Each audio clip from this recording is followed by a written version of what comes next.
한국은 거짓말을 하고 있습니다. 지금 독도가 문제가 아닙니다. 당장 저곳들의 실체를 알아내야 합니다. 일본 총리에게 바로 보고가 되는 일본 내각정보조사실의 분석관은 이렇게 주장했습니다. 그러나 한국에 도착한 그는 망원경으로 충격적인 장소를 발견하고 정부 공식 석상에서 소리를 지르고 마는데요. 도대체 그에게 무슨 일이 일어난 걸까요? 그리고 그가 망원경으로 본 것은 무엇이었을까요? 오늘 제가 담아온 장면, 지금 시작하겠습니다. 여러분에게 제가 직접 본 한국 바다에 심어진 믿기 어려운 것들에 대해 말씀드리려고 합니다. 우선 저는 일본 내각정보조사실 CIRO의 무라야마 히사토라고 합니다. 여기에서는 일본 국내 및 해외 정보 등을 수집하여 관방장관이 아닌 직접 총리에게 보고되고 있죠. 2025년 최근에 저는 바다의 항로 지도, 그 중에서도 한국의 동해안 지도를 보고 있었어요. 이 같은 항로들을 일본에서도 고대 시대부터인 거의 1500년 동안 연구해오고 있었거든요. 일본은 고대부터 동해 연안에서 한반도와 어로 활동과 해상 교역이 이루어졌고 1869년 메이지 정부가 막부의 해군 수로국을 계승 발전시켜 수로국을 설치하여 한국의 동해 연안 측량을 체계화하기 시작했습니다. 일본에서는 2000년대 이후 동해를 일본의 로 사용하는 입장과 함께 외무성, 홈페이지 및 각종 홍보자료 등을 통해 유엔이 일본의 표기를 승인했다고 주장하고 있습니다. 그러나 한국이 사용하는 동해의 명칭은 2000년 이상 사용해온 지명이었습니다. 이러한 역사적 사실은 기원전 37년에 쓰여진 삼국사기 동명왕조, 광개토대 왕릉비, 팔도총도, 아국총도를 비롯하여 수많은 문헌, 고지도 등에 기록되어 있죠. 또한 동해는 일본의 명칭의 근원이라 할 수 있는 일본이라는 국호의 등장보다도 700년이나 앞서 사용된 명칭이었어요. 그렇지만 한국은 일본과 달리 일본의 대신 동해만 단독 사용할 것을 주장하고 있지 않으며 양측이 모두 사용하고 있는 명칭을 함께 표기하는 합리적인 방안을 제시하고 있습니다. 저는 일본인이지만 이 사실에 동의합니다. 한국의 입장에서는 동쪽 바다인 동해로, 일본 입장에서는 일본 바다로 사용되고 있는데 두 나라 사이에 공존하고 있던 바다가 일본 입장에서는 서쪽에 있고 한국 입장에서는 일본의 이름만 붙여서 사용하는 것은 서로에게 부당하기 때문이었죠. 객관적인 입장에서 보았을 때 둘 다 표기하는 것이 서로를 존중하는 의미에서 바람직하다는 생각입니다. 그렇지만 일본에서도 이런 이유 때문에 동해를 계속 주시하고 있었죠. 항상 동해안 경계태세를 유지하고 관련 자료를 분석하고 있었습니다. 도쿄에 있는 제 사무실은 그 충격적인 날 아침에는 폭풍전야처럼 조용했어요. 지도를 보면서 뭔가 신경 쓰이는 게 있었거든요. 한국 근처 바다에 작은 점 3개가 찍혀 있었어요. 섬들을 나타내는 점들이었죠. 처음에 제 지도에서는 아주 작고 별로 중요해 보이지 않았어요. 그 섬들에는 이런 이름이 있었어요. 흑산도, 울릉도, 백령도였죠. 전에도 여러 번 본 이름들이었는데 그동안 별로 관심을 두지 않고 있었거든요. 그런데 어제 일본 해상자위대에서 일하는 와타나베가 전화를 걸어왔었어요. 목소리가 걱정스럽게 들렸죠. 그 작은 섬들에 대형 공항들이 건설되고 있다고 말해주었어요. 왜 그런 작은 섬들에 거대한 공항을 짓는 걸까요? 제가 이 분야의 전문가기에 와타나베가 저에게 이렇게 물었습니다. 돋보기를 들고 지도를 더 자세히 들여다보고 있었습니다. 그 섬들이 한국 주변에서 삼각형의 세 꼭지점처럼 위치하고 있었어요. 한국 서해의 북쪽에 1개, 남쪽에 1개, 동해에 1개. 선으로 연결해보니 완벽한 모양을 만들고 있었죠. 이건 우연이 아니었어요. 이걸 본 저는 심장이 빨리 뛰기 시작했어요. 30년 동안 군사 전략을 공부해오면서 배운 게 있었거든요.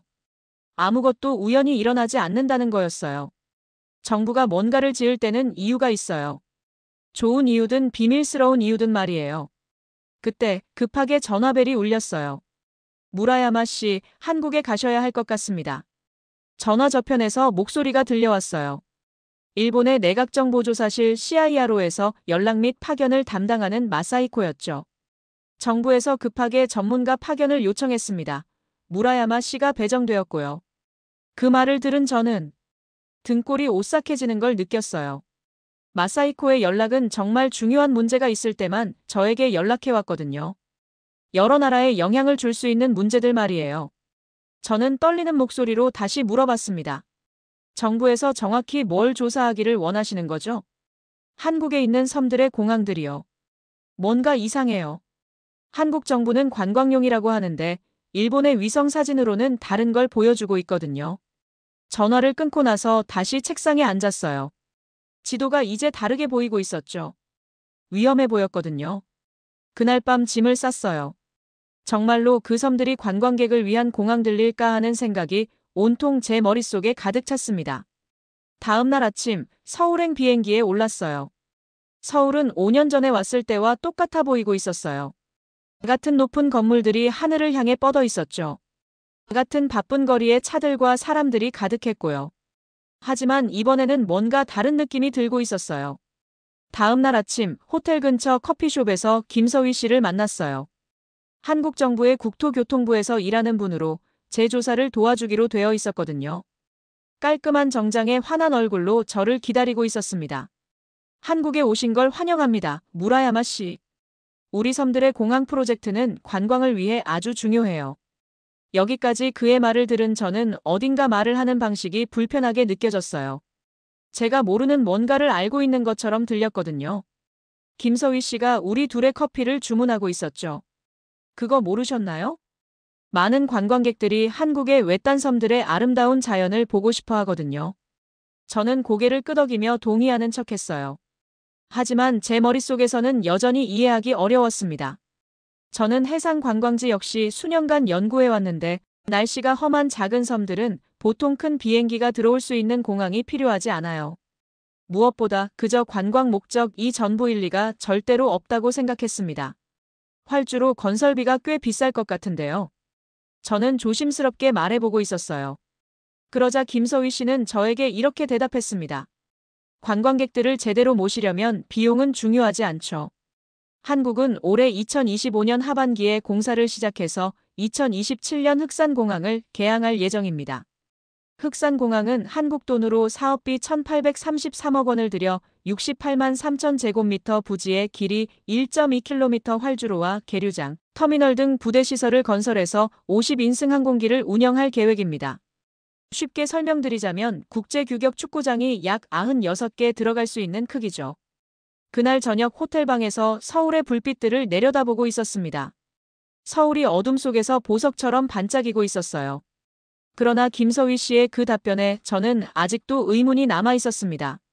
정말 관광만을 위해 지어졌냐는 물음에 그는 여전히 답이 없었기 때문이었죠. 다음 날 아침 바다는 유난히 고요했습니다. 서희 씨와 제가 탄 헬리콥터는 낮은 고도로 남해를 가로지르고 있었고 창밖으로 점점 어두워지는 회색빛 하늘 아래로 군데군데 외로운 섬들이 떠 있었습니다. 흑산도는 바로 그중 하나였습니다. 처음엔 잘 보이지 않았습니다. 짙은 녹색과 검은 바위들이 섞여 있어서 바다와 경계가 모호했거든요. 섬은 작았습니다. 그런데 이상하게도 제 시야 어딘가에서 정리되지 않은 넓은 평지가 뚜렷하게 눈에 들어왔습니다. 울퉁불퉁한 자연 지형 사이에 분명히 정리된 인간의 손길이 느껴졌습니다. 그것은 바위가 아니었고 숲도 아니었습니다. 활주로 예정지입니다.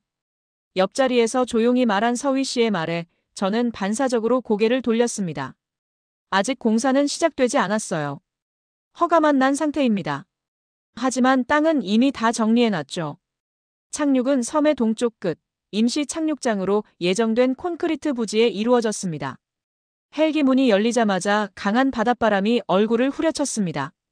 그때 낚시복을 입은 한 남자가 저쪽에서 천천히 걸어오고 있었습니다. 얼굴은 햇볕에 오래 노출되어 짙은 갈색으로 그을려 있었고 손은 그물을 오랫동안 다뤄온 듯 굵고 단단해 보였습니다. 그는 이종성 씨였습니다. 이 섬에서 태어나 평생을 살아온 어부였습니다. 이종성 씨는 인사를 하지 않았습니다. 대신 묵직하고 진지한 눈빛으로 저를 뚫어지게 바라보더니 조용히 하늘을 가리켰습니다. 엄지손가락을 세우고 나머지 손가락은 무언가를 꼭 쥔 듯 말아주었습니다. 마치 총을 겨누는 손짓처럼요. 그러나 그 손짓으로 저는 이 섬의 모든 것이 달리 보이기 시작했습니다. 제가 처음에 건설 준비 중이라고 생각했던 콘크리트 구조물들은 어선 정박용 설비가 아니었습니다. 무심코 지나쳤던 철탑은 단순한 라디오 송수신 장치가 아니었고 주변 언덕들에는 소박한 산책로 대신 넓게 포장된 구불구불한 경사로가 자리 잡고 있었습니다. 그와 함께 섬 중간지대까지 걸어가 보았습니다. 예정된 활주로 부지에는 아직 아스팔트도 유도등도 없었지만 이미 땅은 철저히 정리되어 있었습니다. 표면은 평평했고 끝과 끝은 정확하게 직선을 이루고 있었어요. 그 모든 걸 본 순간 저는 그제서야 깨닫고 말았습니다. 이건 소형 여객기용이 아니었습니다. 중형 군용기까지 감당할 수 있는 너비와 길이었습니다. 다시 말해 이곳은 준비 중인 공항이기도 했지만 전략 거점이었습니다. 이 섬 군사용이죠? 저에게는 관광용이라고 말씀하셨는데요. 서희 씨는 그제서야 웃으며 대답했습니다. 흑산공항은 단순한 민간공항이 아닌 군사적 목적과 연관된 공항으로 유사시 전초기지 역할을 할 수 있습니다. 특히 한국 해경에서 중요하게 생각하는 공항으로 배타적 경제수역 순찰, 중국 어선 단속 등과 같은 임무 수행뿐만 아니라 유사시에는 군사작전에 활용될 수 있죠. 유사시 전초기지 역할을 수행하여 한반도 남서쪽 해역의 안보를 강화하고 중국과의 긴장 상황에 대비하는 데 활용 예정이에요. 또 제가 아까 말씀드렸듯이 관광객 유치 및 지역 경제 활성화에 기여합니다.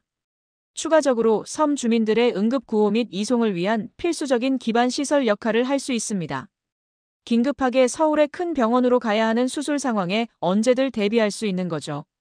흑산공항이 개항하면 서울에서 흑산도까지 100길로 7시간에서 1시간대로 단축돼 교통약자인 섬 주민과 관광객의 이동권이 향상될 뿐만 아니라 연간 1,535억 원의 생산 유발효과, 645억 원의 부가가치 유발효과, 1,189명의 고용 유발효과 등 지역 관광 산업 활성화 및 인구 소멸 위기에 큰 도움이 될 것입니다.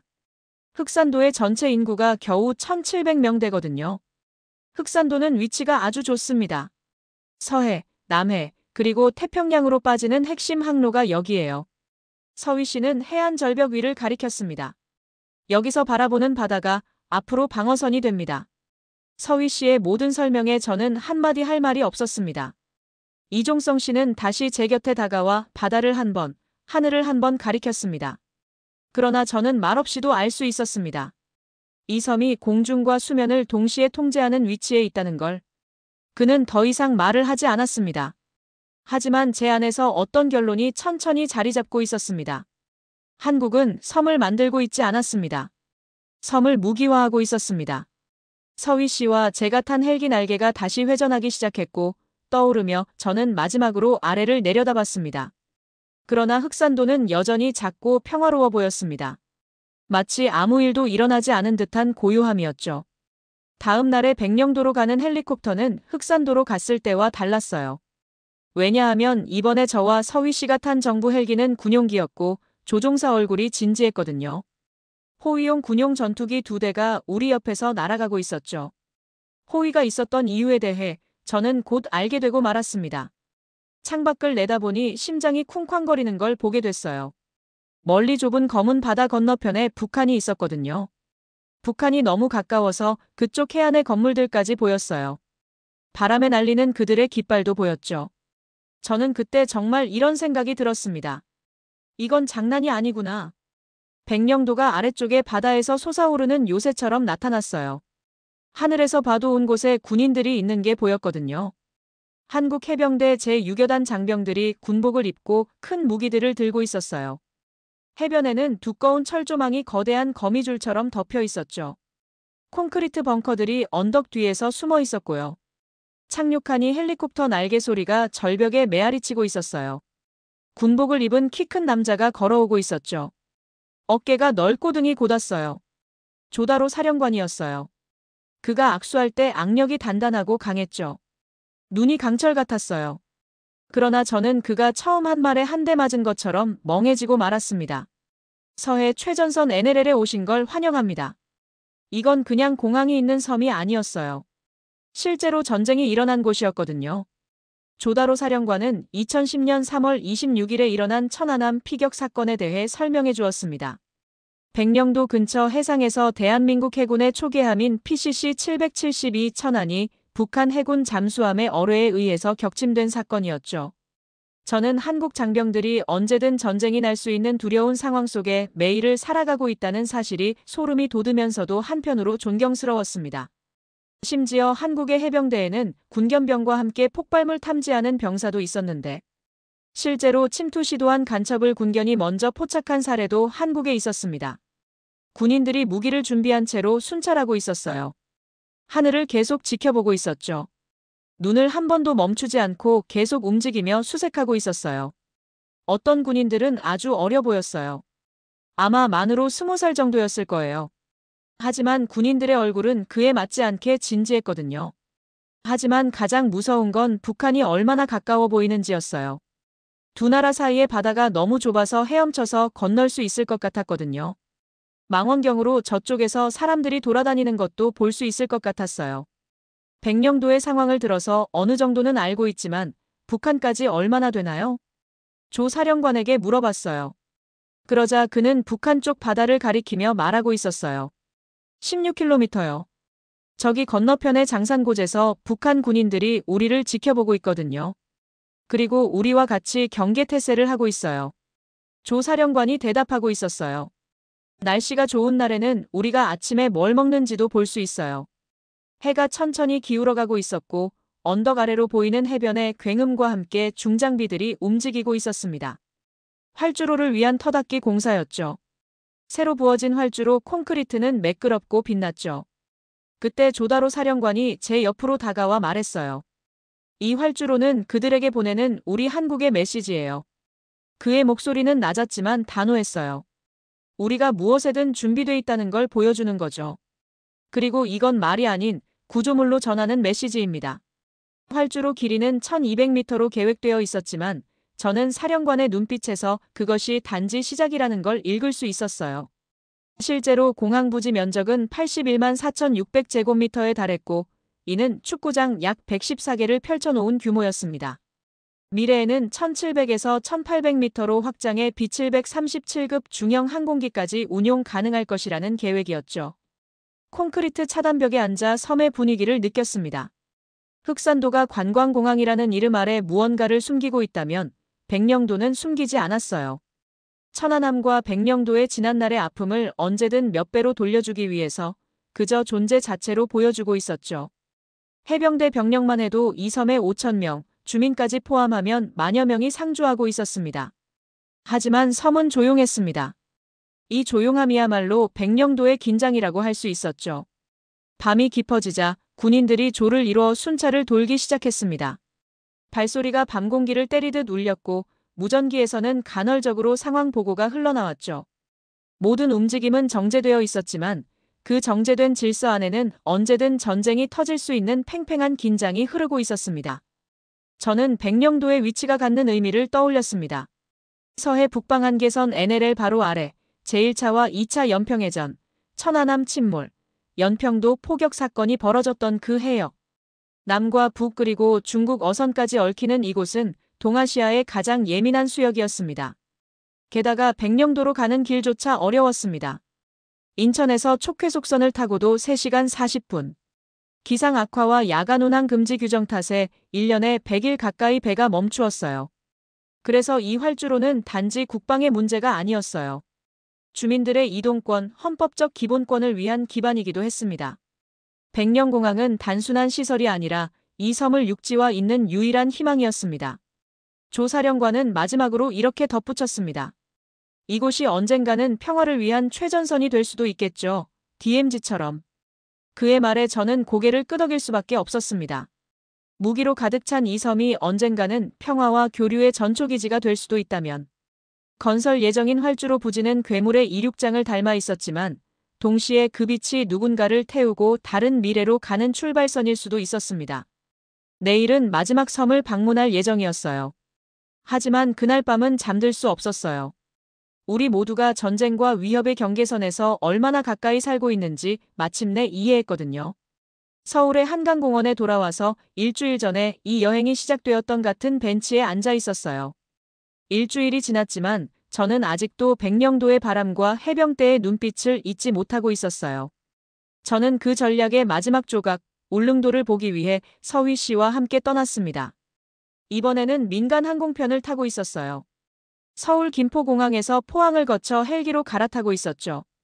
동쪽으로 날아가는 길 위에서 저는 내 가슴 깊숙한 곳에 어떤 답답함을 느끼고 있었어요.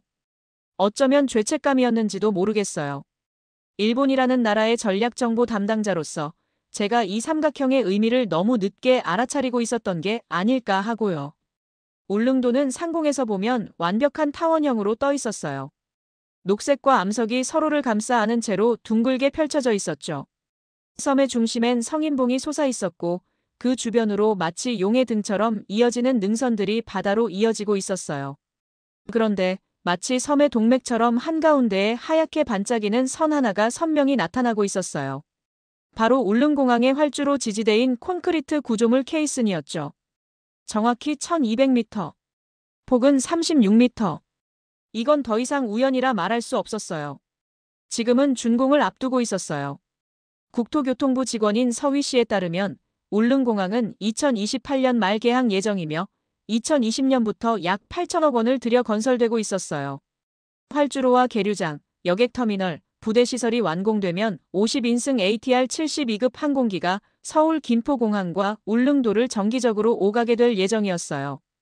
헬기가 착륙한 뒤 저는 공사 현장을 관리하고 있는 기술자 한 명과 짧은 대화를 나눌 수 있었어요. 그의 이름은 김태윤, 울릉공항을 건설하는 DLENC의 한 부서 책임자였습니다. 태풍이 불면 항공기가 뜨긴 어렵겠죠? 내 질문에 그는 고개를 끄덕이며 대답하고 있었어요. 물론입니다. 하지만 이 활주로는 단순한 공항이 아니에요. 활주로 위로 구조 헬기나 소형 군용기까지도 이착륙할 수 있도록 설계돼 있어요. 비상 상황까지 고려해 활주로 양쪽 말단의 감속 구간도 포함돼 있죠. 저는 다시 한번 그 수치를 떠올리고 있었어요. 길이 1200m, 폭 36m. 이건 유럽식 고속전술 활주로 기준에 해당하고 있었어요. 게다가 놀라운 점은 이 섬이 대한민국 본토에서 무려 140km 떨어져 있다는 점이었어요. 배로는 포항에서 3시간 30분, 기상이 안 좋으면 그보다 더 걸리고 있었어요. 대한민국 입장에서는 이 섬이 독립적인 전략 거점이 될 수도 있다는 의미였죠. 저는 섬의 북쪽으로 향하고 있었어요.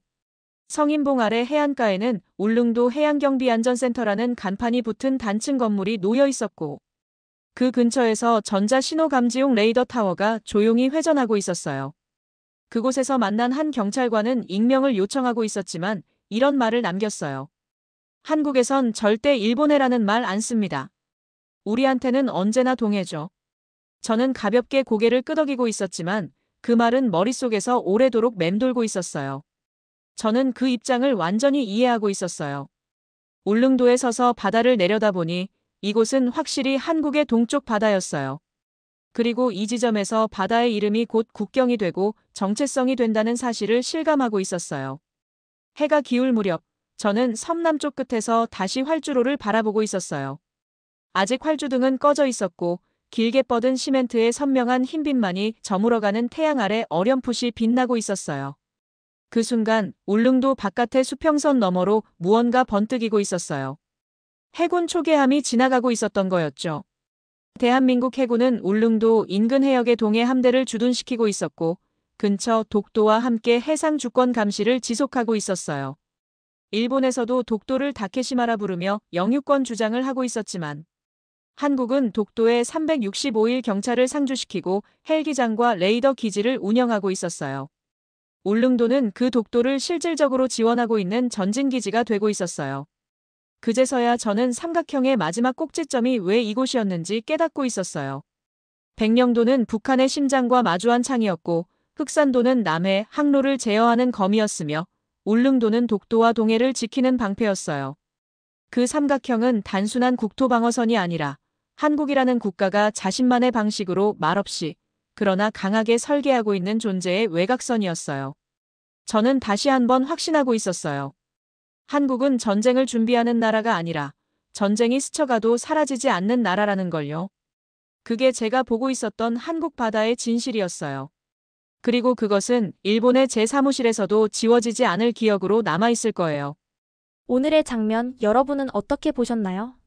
우리의 작은 섬이라 불리던 그곳들은 알고 보니 한국의 의지를 품은 거대한 기지들이었고 우리의 작은 섬들을 지키는 사람들은 총보다 더 강한 신념으로 무장한 이들이었습니다. 여러분의 한국은 지금 전쟁을 말로 설명하지 않습니다. 말 대신 구조물로, 직접 보이는 무기 대신 활주로로, 그리고 이름 대신 존재감으로 말하고 있었습니다. 우리의 한국은 전쟁을 준비하는 나라가 아닙니다. 전쟁이 스쳐도 지워지지 않을 나라입니다. 오늘 제가 가져온 장면들은 여기까지입니다. 지금까지 감동 장면, 저는 지윤이었습니다. 또 좋은 장면들로 다시 찾아뵙겠습니다. 더 많은 장면들을 함께 하실 수 있는 좋아요와 구독 항상 감사합니다.